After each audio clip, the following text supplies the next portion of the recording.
Welcome to my YouTube channel MGS complete mathematics. तो students, हम इस सीरीज़ में क्लास 10th का मैथमेटिक्स पढ़ रहे हैं और हम पहुंच चुके हैं चैप्टर 2 में। Chapter 2 class 10th। Chapter 2 class 10th, उसमें जो चैप्टर 2 है उसमें हमने एक लेक्चर हमारा हो चुका है, ये सेकंड लेक्चर है। फर्स्ट लेक्चर में हमने समझा कि पोलिनोमियल्स क्या हैं, पोलिनोमियल्स के टाइप्स, और फिर वैल्यू ऑफ पोलिनोमियल, और फाइनली हमने समझा था zeros of polynomial. In concepts को हमने लेक्चर 1 में डिस्कस किया है। अब सेकंड लेक्चर में हम डिस्कस करेंगे graph of different type of polynomials. अलग अलग टाइप के जो बहुपद हैं उनके ग्राफ कैसे होते हैं, उनकी क्या प्रॉपर्टीज़ हैं, इनको हम थोड़ा समझने की कोशिश करेंगे। तो चलिए शुरू करते हैं। सबसे पहले हम देखते हैं, वो है हमारा कांस्टेंट पोलिनोमियल।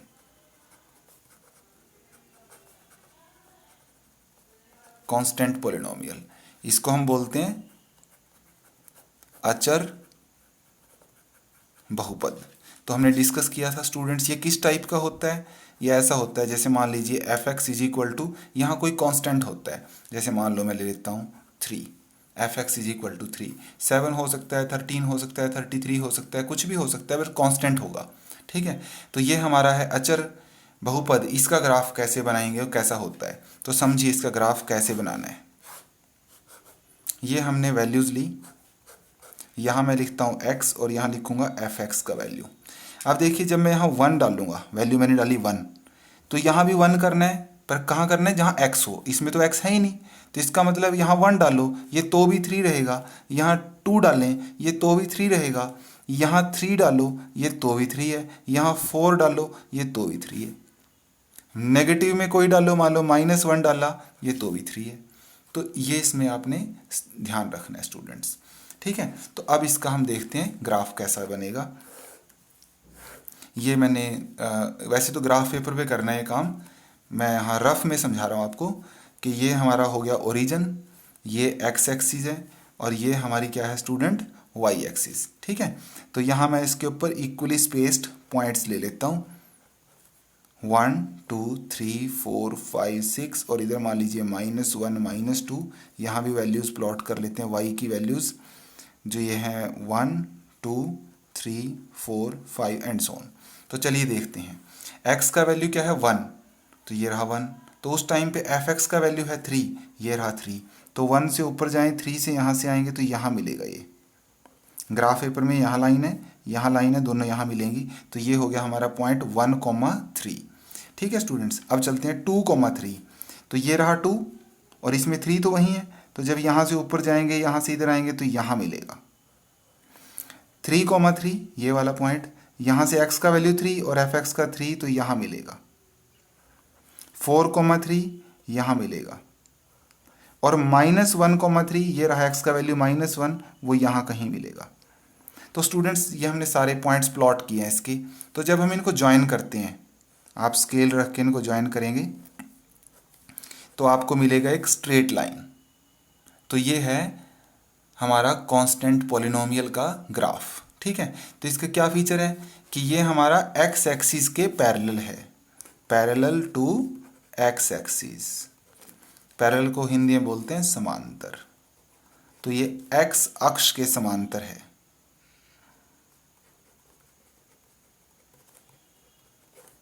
x अक्ष के समांतर है, पैरेलल टू x एक्सिस है। ठीक है, तो हम इस बात को भी ध्यान रखेंगे स्टूडेंट्स कि ये x एक्सिस को कट नहीं करता है, x एक्सिस को ये कट नहीं करेगा कहीं भी। इस चीज़ का हम मीनिंग ये समझेंगे कि जो हमने पढ़ा था ना कि किसी पॉलिनोमियल के ज़ीरोज़ का मीनिंग है ना, इसका कोई ज़ीरो नहीं है। वाई? बिकॉज यहाँ जो मर्जी वैल्यू पुट करो, ये कभी ज़ीरो नहीं होगा, इसकी फाइनल वैल्यू हमेशा 3 है। ठीक है, और इसको हम ग्राफिकली बोलते हैं, ज्योमेट्रिकली, कि ये x अक्ष को अगर कहीं कट करता है, मान लीजिए x अक्ष को कट करता, तो हम कहते हैं हाँ, वो वाला पॉइंट जहाँ पे ये x अक्ष को कट करता वो होता है इसका शून्यक यानी 0। बट ये कहीं नहीं करता, तो इसलिए इसका कोई 0 नहीं है। ठीक है, वैसे हम देख ही रहे हैं कि x की वैल्यू चेंज होती है, बट y का वैल्यू फिक्स है, वो कभी 0 नहीं होगा, वो 3 ही रहेगा। तो ये है स्टूडेंट्स हमारा कांस्टेंट पॉलिनोमियल, उसका ग्राफ। और क्यों उसकी कोई जीरो नहीं है, उसका रीजन क्योंकि ये एक्स एक्स को कभी भी एक्स एक्सिस को कभी भी कट नहीं करता है, इसलिए इसका कोई जीरो नहीं है। राइट। अब हम देखते हैं सेकंड हमारा जो पॉलिनोमियल है वो है लीनियर पॉलिनोमियल।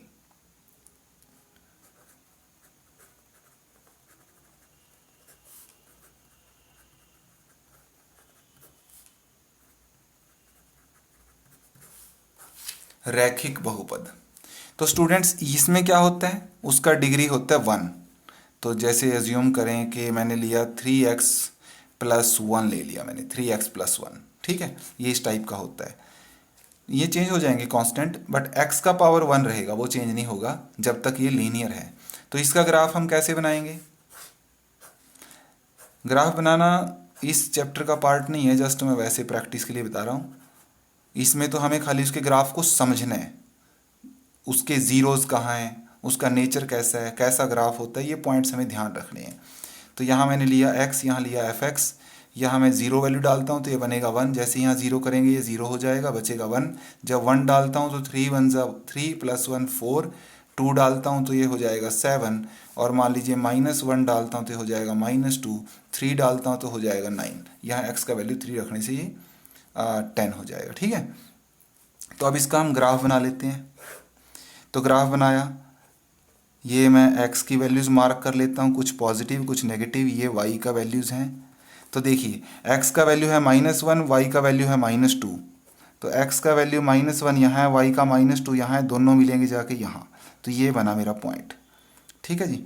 उसके बाद है 0 1, x0 y1, ये रहा x0 y1, x1 y4, ये x1 ये y4, 1 2 3 4, तो यहाँ आएगा।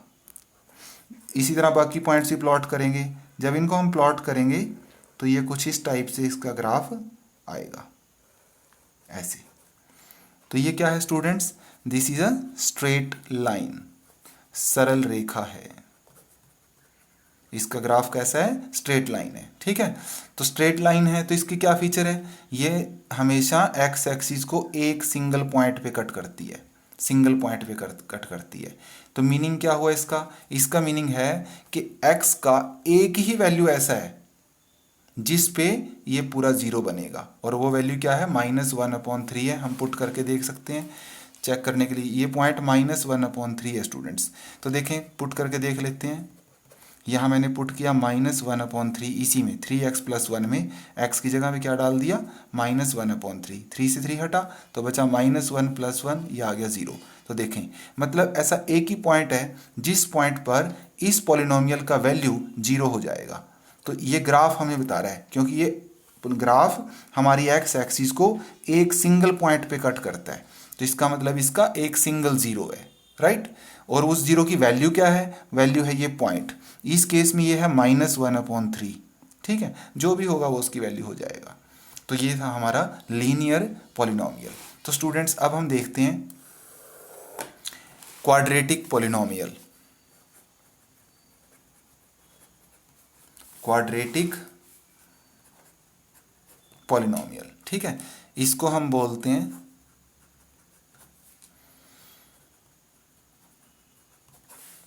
ये नंबर 3 है, हिंदी में इसको द्विघात बहुपद बोलते हैं। तो इसका ग्राफ कैसा होता है? ठीक है, पहले तो हम समझते हैं इसकी इक्वेशन कैसी होती है। स्टैंडर्ड इक्वेशन तो मैंने बताया था इसकी ऐसी होती है, ax² plus bx plus c, ठीक है। मैं एक एग्जांपल के लिए ले लेता हूँ, जस्ट लिखने के लिए। जैसे मान लीजिए 3x² प्लस 4x प्लस 7। एक और ले लेते हैं, मान लीजिए -2x² प्लस 3x प्लस 7, कुछ ऐसा ले लिया मैंने, ठीक है। तो अब मैं यहाँ पे आपको ना इनके ग्राफ का जनरल फॉर्म बताऊंगा कि इनका ग्राफ होता कैसा है। ड्रॉ करने का मेथड वही है स्टूडेंट्स कि हम x की कुछ वैल्यूज प्लॉट करेंगे, y की प्लॉट करेंगे, फिर उनको ज्वाइन कर देंगे। तो वो ड्रॉ करना यहाँ हमारा इसका पार्ट नहीं है। तो देखें कैसे है, ठीक है जी। तो इसमें हमने देखना है, इसका ग्राफ होता है बेसिकली स्टूडेंट्स दो टाइप का। एक तो होता है कि इस शेप में होता है, ठीक है। इसकी पोजीशन ऊपर नीचे हो सकती है, शेप ये है, इसको बोलते हैं अपवर्ड पैराबोला। Upward parabola. एक होता है students downward parabola, downward parabola. ये दो टाइप का इसका ग्राफ होता है, दो टाइप का। ठीक है जी। अब हम देखेंगे कि ये किस केस में अपवर्ड होगा, किस केस में डाउनवर्ड होगा। ठीक है जी। और इसकी जो रिलेटेड प्रॉपर्टीज हैं हम वो भी स्टडी करेंगे। तो देखिए इसमें हमने देखना है, पहले हम इसको ना कंपेयर करते हैं स्टैंडर्ड इक्वेशन से। देखें जब हम इसको स्टैंडर्ड इक्वेशन से कंपेयर करते हैं तो क्या आता है, ए एक्स स्क्वेयर के आगे यहाँ पे है ए, और यहाँ एक्स स्क्वेयर के आगे बैठा है 3, और यहाँ एक्स स्क्वेयर के आगे बैठा है -2। मतलब जब हम इसको इससे कंपेयर करते हैं तो ए का वैल्यू बनेगा 3, और अगर इससे कंपेयर करें तो ए का वैल्यू बनेगा -2। इस केस में बी का वैल्यू बनेगा 4। एक्स स्क्वेयर और एक्स के बीच में जो मटेरियल है विद साइन वो हमारा होता है बी, तो बी का वैल्यू है 4, और इस केस में बी का वैल्यू है 3। एक्स के पीछे जो भी मटेरियल है विद साइन वो होता है सी, तो सी का वैल्यू यहाँ है +7 और यहाँ है -7। ठीक है स्टूडेंट्स। तो अब हम देखते हैं कि ये अपवर्ड और डाउनवर्ड किसकी वजह से होता है। ठीक है, ये अपवर्ड और डाउनवर्ड होता है ए की वजह से स्टूडेंट्स। ये जो एक्स स्क्वेयर का कोफिशिएंट है गुणज है इसकी वजह से। तो अगर हमारा ए हो ग्रेटर देन 0, ए हमारा पॉजिटिव हो तो पक्का वो अपवर्ड होगा, और हम अगर हमारा ए हो लेस देन 0 तो पक्का डाउनवर्ड होगा। तो ए ने हमें क्या बताया, अगर ए हमारा है पॉजिटिव प्लस वाला है तो ये अपवर्ड पैराबोला बनेगा, और अगर ए हमारा लेस देन 0 है तो ये डाउनवर्ड पैराबोला बनेगा। ए ने हमें ये बताया है। क्लियर? ओके। फिर हमें ये सी क्या बताता है, जो पीछे बैठा है सी, ये हमें ये बताता है स्टूडेंट्स कि ये वाई एक्सिस को कहाँ कट करेगा। ठीक है, तो इस केस में इनसे, क्योंकि ये इनका स्टैंडर्ड ग्राफ नहीं है, जस्ट ये मैंने एग्जांपल के लिए बनाया है, आप इसको समझें कि अगर हमारे पास, चलो इसको ना नेक्स्ट पेज पे बनाते हैं समझने के लिए।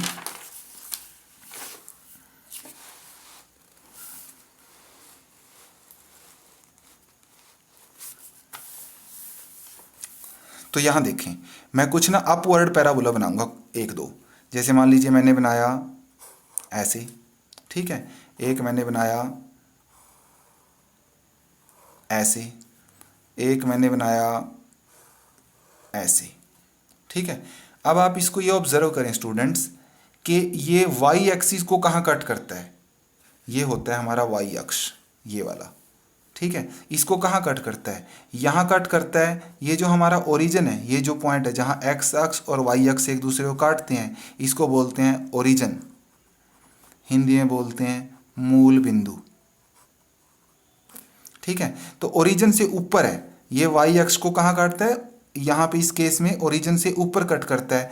तो ये बताता है कि सी जो है हमारा ग्रेटर देन 0 है। इस केस में सी हमारा क्या है, ग्रेटर देन 0 है। अगर ये ओरिजिन से पास करता है, ओरिजिन में से होके जाता है, तो इसका मतलब ये है कि ये सी इज इक्वल टू 0 है, राइट। और अगर हमारा ये ओरिजिन से नीचे वाई अक्ष को कट करता है, जैसे यहाँ करता है, तो इस केस में बताता है कि सी जो है हमारा वो लेस देन 0 है। सी जो है हमारा वो लेस देन 0 है, राइट। तो ये हमें सी के बारे में हमें पता चलता है ग्राफ से। ठीक है, अब हम बी के बारे में भी समझ लेते हैं कि बी का पता कैसे लगाते हैं। तो स्टूडेंट्स उसके लिए मैं जो है ना एक अलग से ग्राफ बना लेता हूँ समझने के लिए। जैसे मान लीजिए मैंने एक ऐसे पैराबोला बनाया, ऐसे। ठीक है, तो इस पैराबोला का आप यूँ समझें, जैसे ये पैराबोला यहाँ से नीचे आया और यहाँ एक ऐसा पॉइंट है, यहाँ तक वो नीचे आ रहा है, पर इस पॉइंट से आगे फिर उसकी डायरेक्शन चेंज होगी, वो अपवर्ड हो गया। तो ये जो पॉइंट है जहाँ से डायरेक्शन चेंज होती है, इसको बोलते हैं इसका वर्टेक्स, हिंदी में बोलते हैं शीर्ष। ठीक है, इस वर्टेक्स के जो है कोऑर्डिनेट जो है पैराबोला के, वो होते हैं -b/2a -d/4a। अब ये d क्या है इसको हम बाद में डिस्कस करेंगे, अभी इसकी ज़रूरत इतनी नहीं है। ठीक है स्टूडेंट्स। तो चलिए फिलहाल के लिए याद रखें कि -d/4a, इसका वैल्यू बता देता हूँ, b² - 4ac होता है। ये हम पर बाद में इसके नेचर को डिस्कस करेंगे, अभी फिलहाल इसको नहीं लेते।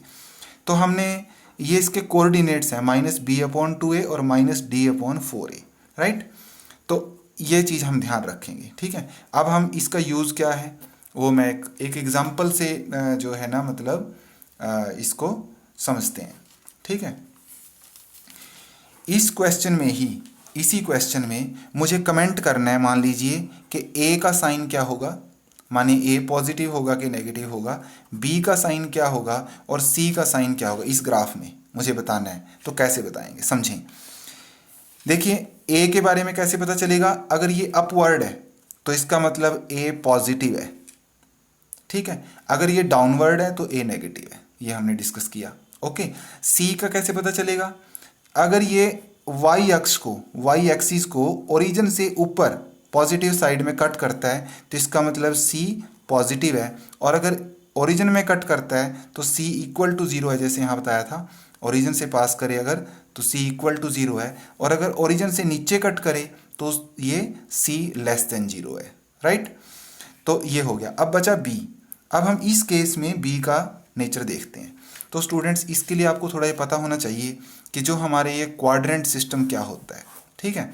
यहाँ पे एक्स की वैल्यूज़ क्या हैं, ये 1 2 3 4 5, इधर है 1 2 3 4 5 एंड सो ऑन, इधर है -1 -2 -3, यहाँ है -1 -2 -3, ये y की वैल्यूज़ हैं, ये x की वैल्यूज़ हैं, और ये y हो गया, समझ लिए, ठीक है। यहाँ मूल बिंदु है ओरिजिन, राइट। तो अब यहाँ पे अगर कोई पॉइंट है, मान लीजिए यहाँ, ठीक है, तो उसके बारे में हम क्या बोल सकते हैं विद सर्टेनिटी कि उसमें x का वैल्यू भी पॉजिटिव होगा और y का वैल्यू भी पॉजिटिव होगा, क्योंकि देखो यहाँ x पॉजिटिव है और यहाँ y पॉजिटिव है, तो उसका जो x है उसका भी साइन पॉजिटिव आएगा और y का साइन भी पॉजिटिव आएगा। जब यहाँ आए तो यहाँ पे x का साइन हो गया नेगेटिव और y का साइन हो गया पॉजिटिव, राइट। यहाँ आए तो x तो नेगेटिव है और y क्या है, वो भी नेगेटिव है। थर्ड क्वाड्रेंट, इसमें थर्ड क्वाड्रेंट में x negative y negative. Fourth quadrant में देखो x क्या है, पॉजिटिव, और y क्या है, नेगेटिव। तो हम इस चीज़ का भी यूज़ यहाँ करेंगे। तो चलिए देखते कैसे हैं हमारे, हम इसको उठाते हैं, इसके x कोऑर्डिनेट को, वो है -b/2a, बट ये किस क्वाड्रेंट में है इसका वर्टेक्स, इस केस में ये फर्स्ट क्वाड्रेंट है स्टूडेंट्स। ये जो होता है फर्स्ट क्वाड्रेंट है, ये सेकंड, ये थर्ड और ये फोर्थ, ठीक है। तो ये फर्स्ट क्वाड्रेंट में है, और फर्स्ट क्वाड्रेंट में हमने पढ़ा था कि x का साइन क्या होता है, पॉजिटिव, मतलब अल्टीमेटली ये वैल्यू पॉजिटिव है, ये चीज़ पॉजिटिव है, ठीक है। तो ओके, अब पॉजिटिव है तो ये माइनस साइन लगा है, तो इसके रहते ये पॉजिटिव कैसे हो गया, ये सोचें। तो इसका मतलब ये है कि इसको न्यूट्रल करने के लिए, इसको प्लस बनाने के लिए एक और कोई चीज़ है जो नेगेटिव होगी, जिसमें माइनस होगा। तो देखते हैं, इसमें दो ही तो चीज़ें हैं, एक बी है और एक ए है, बट ए का तो हमें पहले से पता है कि वो तो पॉजिटिव है, तो इसका मतलब ये प्लस वाला है, ये माइनस वाला है, तो पक्का यही एक बचा जो माइनस का होगा, तभी तो ये मिल के प्लस बनेगा। ये विचार करना है हमें। तो इसका मतलब बी का वैल्यू साइन क्या हो गया, नेगेटिव, बी हमारा हो गया नेगेटिव। इसको ऐसे समझे स्टूडेंट्स, मैं एग्जाम्पल के तौर पे बता रहा हूँ आपको। जैसे ये माइनस है, बी का कोई वैल्यू यहाँ आएगा, और अपॉन 2 इंटू ए का वैल्यू पॉजिटिव है, पॉजिटिव मान लीजिए मैं 3 ले लेता हूँ एग्जाम्पल के तौर पे। अब मेरे को ये सारी वैल्यू बनानी है ग्रेटर देन 0, तो वो तभी बनेगी जब मैं यहाँ पे कोई नेगेटिव नंबर बिठाऊंगा। मान लीजिए मैंने -4 बिठा दिया, अब ये हो गया माइनस माइनस प्लस, और ये 2 2 ज़ा 4, तो ये बनेगा 2/3, वो पक्का 0 से ग्रेटर है। तो यही चीज़ यहाँ हमें समझनी है। ये हर क्वेश्चन में एनालिसिस थोड़ा डिफरेंट होगा हर बार। तो देखें ए पॉजिटिव है, एक माइनस साइन है, तो ये पक्का नेगेटिव होना चाहिए, तभी मिलके ये पूरी वैल्यू ग्रेटर देन 0 बनेगी। तो बी के बारे में हमें पता चला कि वो लेस देन 0 है। तो इस तरीके से स्टूडेंट्स हमने ए बी और सी का जो साइन है वो पॉजिटिव होंगे कि नेगेटिव होंगे ग्राफ से, ये हमने बताया, ठीक है। एक केस और डिस्कस करके फिर हम आगे चलेंगे। तो एक ग्राफ और ले लेते हैं। मान लीजिए इस शेप में, ठीक है जी, ये शेप है उसकी, ये हमारा एफ एक्स है ग्राफ है उसका, ये x का पॉजिटिव साइड है, ये पॉजिटिव साइड है y का, ये नेगेटिव साइड है x का और ये नेगेटिव साइड है y का, राइट। यहाँ इसका वर्टेक्स है, यहाँ से ऊपर गए, इस पॉइंट से नीचे की तरफ घूम गया, तो ये इस पैराबोला का क्या है, वर्टेक्स है। अब हमें a मान लीजिए यहाँ लिख लेते हैं कि f x is equal to a x square plus b x plus c, ये हमारा इसका इक्वेशन है, ठीक है, इसकी इक्वेशन है। तो हमें ये बताना है स्टूडेंट्स कि ए बी और सी के साइन क्या है, कमेंट करना है कि ये ए पॉजिटिव है कि नेगेटिव है, प्लस वाला है कि माइनस वाला है, बी क्या है, प्लस वाला है कि माइनस वाला है, और इसी तरह सी क्या है, प्लस वाला है कि माइनस वाला है, ये हमें कमेंट करना है। तो चलिए देखते हैं। क्योंकि ये डाउनवर्ड पैराबोला है, नीचे की तरफ जा रहा है, तो हमने पढ़ा था कि इसका मतलब होता है कि ए जो है वो नेगेटिव है, राइट। सी का कैसे पता चलेगा कि ये इसने वाई एक्सिस को कहाँ कट किया, देखिए इस ग्राफ ने वाई एक्सिस को इस पॉइंट पे कट किया, ये पॉइंट ओरिजिन से नीचे है, जब ये ओरिजिन से नीचे है तो सी इसका मतलब क्या हुआ, नेगेटिव है, सी नेगेटिव है। और इसका जो वर्टेक्स है उसके कोऑर्डिनेट मैंने बताए थे -b/2a -d/4a, ये हमें याद रखने हैं, याद हो जाएंगे, आपको 2-4 बार सुनोगे तो ये वैसे याद हो जाते हैं, -b/2a -d/4a, ओके। तो इसका x कोऑर्डिनेट देखें, वो है -b/2a। फिर ये देखें कि ये किस क्वाड्रेंट में है स्टूडेंट्स, ये होता है फर्स्ट, ये सेकंड, ये थर्ड और ये फोर्थ क्वाड्रेंट है। थर्ड क्वाड्रेंट में x का साइन क्या है, तो हमने देखे यहाँ भी बताया था कि थर्ड क्वाड्रेंट में x का साइन होता है माइनस, y का भी होता है माइनस, तो यहाँ x नेगेटिव है, इस सारे की वैल्यू नेगेटिव है, फाइनली ये नेगेटिव नंबर है, ओके। इसमें एक तो माइनस ये रहा, ठीक है, और एक ए भी इसमें नेगेटिव है, हम पहले देख चुके हैं, ए का साइन भी क्या है, नेगेटिव है। अब सारे की वैल्यू भी क्या होनी चाहिए, नेगेटिव होनी चाहिए। अब सोच के देखें, एक माइनस आया, एक माइनस ये आया, तो ये तो प्लस हो गया, तो पूरे की वैल्यू नेगेटिव कब होगी, ये दोनों तो प्लस हो चुके, तो पूरे की वैल्यू हमें नेगेटिव बनानी है, तो इसका मतलब पक्का जो हमारा बी है वो भी क्या होना चाहिए, नेगेटिव होना चाहिए, बी जो है हमारा नेगेटिव होना चाहिए। तो इससे हम इस तरीके से आपको एनालाइज करना पड़ेगा। तो ये हो गया बी हमारा है नेगेटिव, बी भी हमारा है नेगेटिव, तो इस केस में ए भी नेगेटिव, बी भी नेगेटिव और सी भी नेगेटिव, ठीक है स्टूडेंट्स। तो इस तरीके से मैंने आपको समझाया कि हम ग्राफ देख के कैसे ए बी और सी के साइन बता सकते हैं। अब मैं आपको बताता हूं कि नंबर ऑफ रूट्स कैसे बताते हैं, ठीक है स्टूडेंट्स। तो देखिए, जैसे मान लीजिए मेरे पास ये ग्राफ है, ठीक है, ये एक स्ट्रेट लाइन है, इसने एक्स एक्सिस को कितने पॉइंट्स पे कट किया, एक ही पॉइंट पे कट किया, तो F x has only 1 0, only 1 0, इसकी एक ही जीरो है। अगर वो मुझे बता दे कि ये पॉइंट क्या है, मान लीजिए वो कहता है जी ये पॉइंट है 2,3, तो मैं कहूँगा जीरो है x इज इक्वल टू 2, क्योंकि x का वैल्यू 2 है, तो ये वो इसका एक ही जीरो है, और वो जीरो कौन सा है, x इज इक्वल टू 2 है, राइट। अगर मेरे पास ग्राफ उसने दिया है पैराबोला टाइप, तो पैराबोला में हमें ना 2-3 केस अलग अलग डिस्कस करने पड़ेंगे। तो देखिए, सबसे पहले हम देखते हैं कि अगर मेरे पास पैराबोला है इस टाइप से, जो अपवर्ड पैराबोला है वो इस टाइप से हो सकता है, वो इस टाइप से हो सकता है, और वो इस टाइप से हो सकता है। ये 3 अलग अलग केस हैं, ठीक है स्टूडेंट्स। हम पहले इसको देखते हैं। इसमें आपने क्या समझना है कि इस पैराबोला ने एक्स एक्सिस को कितने पॉइंट्स पे कट किया। देखिए, ये हमारा एक्स एक्सिस है, ये हमारा पैराबोला है, तो ऑब्वियसली एक यहाँ कट किया और एक यहाँ कट किया, 2 पॉइंट्स पे कट किया, तो इस केस में है इसकी 2 जीरोज, राइट।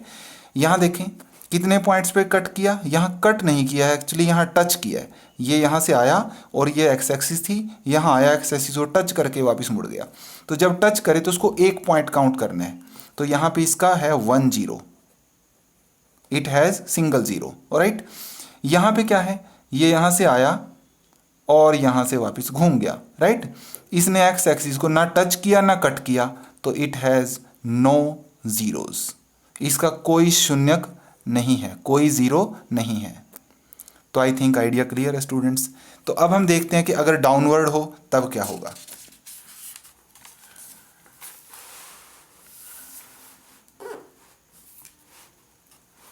तो देखिए, हमारे पास डाउनवर्ड में भी ना इसी तरीके से मैं 3 अलग अलग डायग्राम बना लेता हूँ। एक ये हो गया,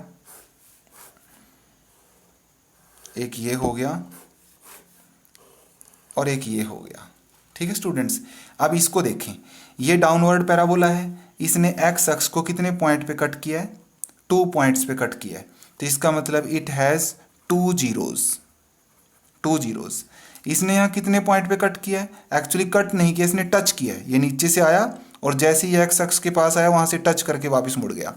तो इट हैज़ 1 जीरो। जब टच करे तो उसको एक पॉइंट काउंट करना है, इसका एक ही शून्यक है।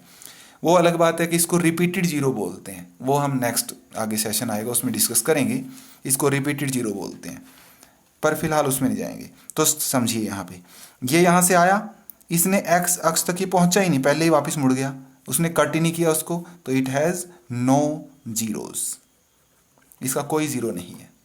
ठीक है स्टूडेंट्स, तो इस तरीके से अगर हमें कोई क्वाड्रेटिक का ग्राफ दिया है और उसके नंबर ऑफ जीरोस पूछा है, जो कि आमतौर पे 1 मार्कर में पूछते हैं, तो हम बताएंगे it has no zero, in this case it has 1 zero and in this case it has 2 zeros. इसके 2 शून्यक है, राइट।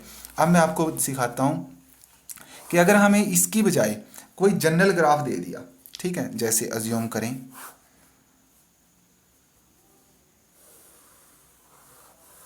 ऐसे बना दिया ग्राफ, तो ये जो एस टाइप ग्राफ होता है ना स्टूडेंट, एस टाइप, ये क्यूबिक का ग्राफ होता है। ये दोनों टाइप से हो सकता है, ऐसे भी और ऐसे भी। मैं यहाँ बना देता हूँ, ऐसे भी, दोनों टाइप से हो सकता है depending upon sine of coefficients. तो चलिए, ये क्यूबिक का है, तो इसके देखिए कितनी जीरोज हैं। इसने एक तो एक्स अक्ष को यहाँ कट किया, यहाँ से आया, यहाँ एक्स अक्ष को कट किया, फिर यहाँ से गया, यहाँ एक्स अक्ष को कट किया, और इधर घूम के आया, फिर से यहाँ किया। 1 2 3, 3 पॉइंट्स पे कट किया, तो इट हैज़ 3 जीरोज। यहाँ भी 3 पॉइंट्स पे कट किया, देखिए इट हैज़ 3 जीरोज। अगर इसमें ग्राफ ऐसे आ जाता कि यहाँ से आया, टच करके वापस मुड़ गया और फिर वापस आया, तो यहाँ से कट किया, तो 1 जीरो यहाँ है और 1 जीरो यहाँ है। इट हैज़ 2 जीरोज, इसकी 2 जीरोज हैं। ठीक है, अगर मान लीजिए ऐसा ग्राफ आ जाए,